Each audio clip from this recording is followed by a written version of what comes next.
एक वस्तु स्थिति थोड़ा गलत निर्मित हो जाए, हम लोगों के विचार बहुत उल्टे हो जाए। लेकिन मेरे पागलों, इसको भक्त नहीं कहा जाता, ये तो बहुत डूबा हुआ संसारी है। बढ़िया वाला भक्त कौन है?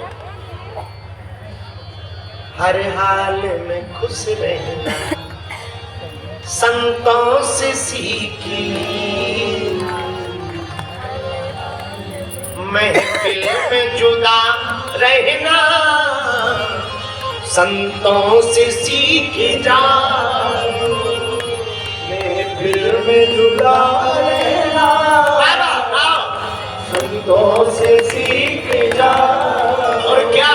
हर हाल में खुश रहना, हर हाल में खुश रहना संतों से सीखना। साधु मुस्कुराते हैं क्योंकि उनको कोई चिंता नहीं। एक और कुछ गोलोकवासी महात्मा हमको बहुत प्यारी बात बोलते थे। वो कहते थे, कुछ लेना न देना मगन रहना, कुछ लेना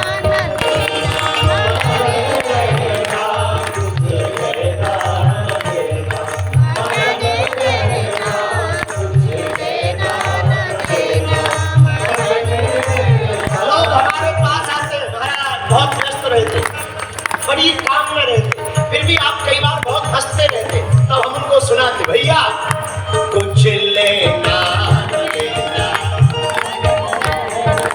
कुछ लेना देना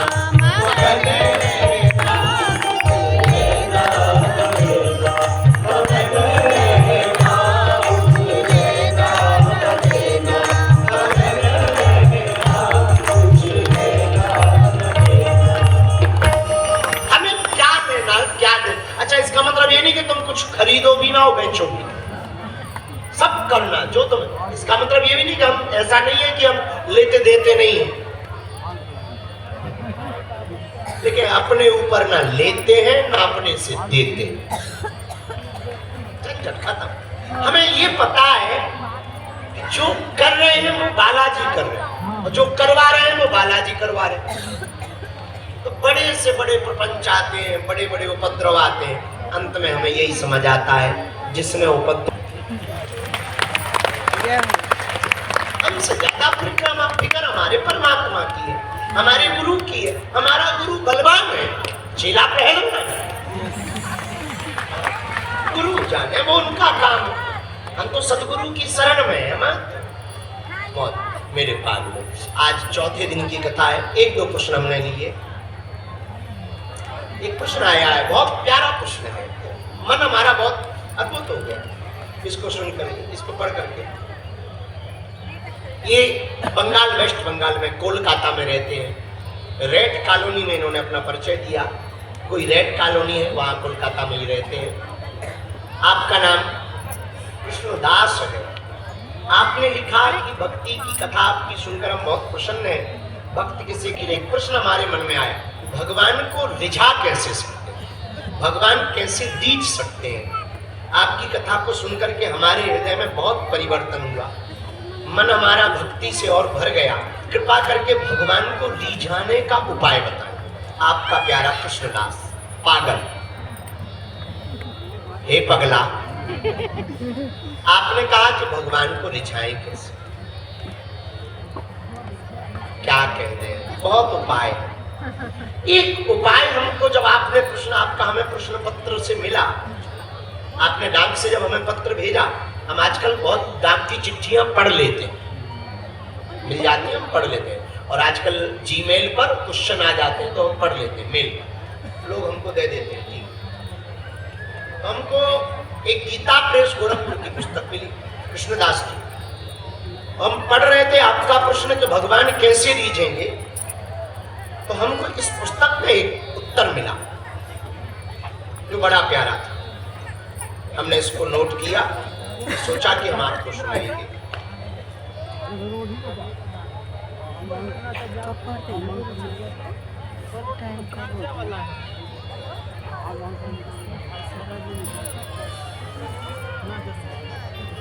हाँ, मिल गया। भगवान रीझेंगे कैसे? भगवान को रिझाने के अनेक उपाय। एक गांव का देहात का आदमी था, बड़ा भोला भाला, सीधा साधा आदमी था, ज्यादा पढ़ा लिखा नहीं। होगा कृष्णदास तुम्हारे जैसा। तो उसने किसी महात्मा से पूछा कि भगवान तो बहुत अनंत है, उनकी स्तुतियां संस्कृत में है, हम तो गांव के गवार हैं, अनपढ़ हैं, अब हम भगवान को, हनुमान जी को या ठाकुर जी को कैसे रिझाएं? जगन्नाथ प्रभु का वो भक्त था। तो बोले महाराज जगन्नाथ जी भगवान को हम रिझाएं कैसे, अपना कैसे बनाएं? कोई ऐसा उपाय बता। तो महात्मा ने कहा भाई गीत गाया करो, कीर्तन किया करो। महाराज हमसे कीर्तन बनती नहीं, भजन गाया करो। महाराज एक आध भजन आप ही सिखा दो। तो वो महात्मा भी अच्छे थे, सज्जन थे। तो उस उड़ीसा के भगत को, पुरी के भगत को, जगन्नाथपुरी के भगत को, भोले भाले गांव के आदमी को एक पद की 2 लाइनें पंडित जी ने, महात्मा ने सिखा दी। मैं हरि पतित पावन सुने। भगवान हमने सुना है कि आप पतित पावन हो, मतलब पापियों को तारने वाले। पापियों को तारने वालों को कहा जाता है पतित पावन। मैं हरि पतित पावन सुने, मैं पतित तुम पतित पावन। भगवान मैं पापी हूं, आप पाप को मिटाने वाले पतित पावन। एक काम करो, दोनों नामों की लज्जा रखो। हम पापी हैं और आप पतित पावन है, जोड़ा बढ़िया मिल गया। ये तो वही वाली बात हो गई, लड़की को नहीं मिल रहा था लड़का, लड़का से पूछा क्यों शादी भाई? बोले नहीं भाई। लड़की बोली हमारी भी नहीं भाई, चलो चंगिया मैया हो जाए।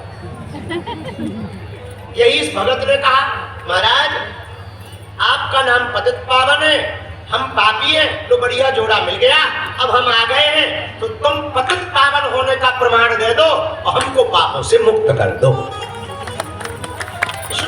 ये गीत का ही अर्थ है, महात्मा जी ने सिखा दिया। अब तो ये जहां भी जावे यही गीत गावे। मैं हरि पतित पावन सुने, मैं पतित तुम पतित पावन, 2 बानक बने। जगन्नाथ जी के मंदिर में गया, लेकिन गांव का भोला भाला आदमी, सीधा आदमी, कृष्णदास जी ध्यान से सुनना, सीधा आदमी। अच्छा ये लाइन भूल गया, जब मंदिर गया तो भीड़ भाड़ में लाइन भूल गया। सोई दो इसने हाथ जोड़े और जोर से चिल्ला पर करके बोला, हे भगवान तुम पतित हम पतित पावन। हे जगन्नाथ प्रभु तुम पतित हम पतित पावन। जहां इतना कहा सोई भगवान जी और गोसाई जी सबको हंसीगा। जगन्नाथ जी भी हंस गए कि आज तक हमने पतित बहुत देखे, पतित पावन पहली बार हमको मिला। भगवान भी हंस गए। जैसे ही सब हंसे इसको लगा कि कुछ गड़बड़ हो गई। इसने कहा रोको रोको रोको भगवान रोको रोको रोको, गलती हो गई गलती हो गई गलती हो गई, हमको ये नहीं कहना। प्रभु मैं पतित तुम पतित पावन। सोई भगवान जगन्नाथ जी बाहर मंदिर के आगे हाथ पकड़ के बोले नहीं नहीं वही सुनाओ, जो पहले सुना रहे थे वही सुनाओ। बोले क्या? बोले जो आपने पहले कहा था। बोले प्रभु हमसे भूल हो गई। बोले वही भूल में तो हमें बड़ा मजा आया। भगवान बोले आज तक हमारा भर नाम पतित पावन था, आज बढ़िया रहा, हमको जोड़ी वाला मिल गया, हमारे ही नाम का दूसरा आदमी मिल गया। भगवान